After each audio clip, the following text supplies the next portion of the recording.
Un dernier point, c'est par rapport à l'aspect religieux, pour ne pas dire chrétien de l'ONG, parce que nous savons que l'ONG, au départ, était une ONG chrétienne.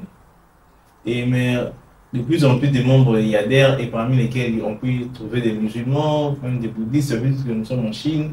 Que dites-vous par rapport à ce point? Bon, déjà dire qu'au départ, l'ONG était chrétienne, c'est comme si aujourd'hui nous avons divorcé de la chrétienté. Les gens devront savoir quelque chose, comprendre quelque chose. L'ONG est chrétienne, qui n'est pas une église. Nous prenons les valeurs au moins des chrétiens.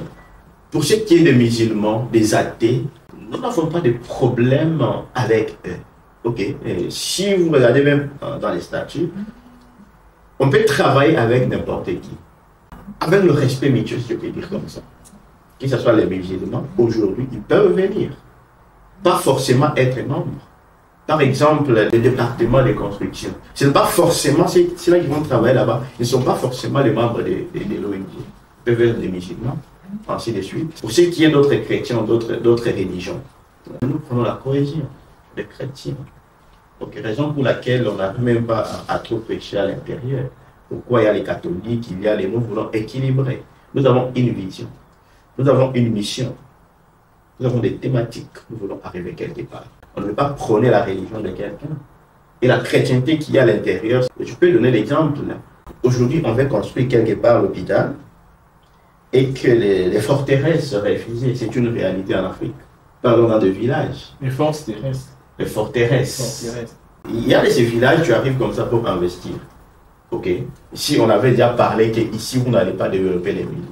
C'est là qu'on recourt à la prière pour que nous puissions investir. Je pense avoir répondu à quelques questions posées.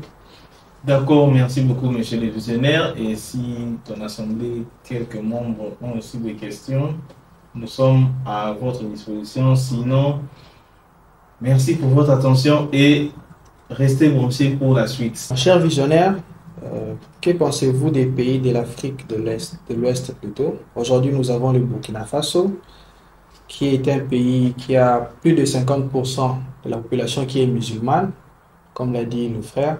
Est-ce que cela posera-t-il un problème par rapport aux valeurs de l'ONG qui a débuté dans la chrétienté, dont même le nom de l'ONG?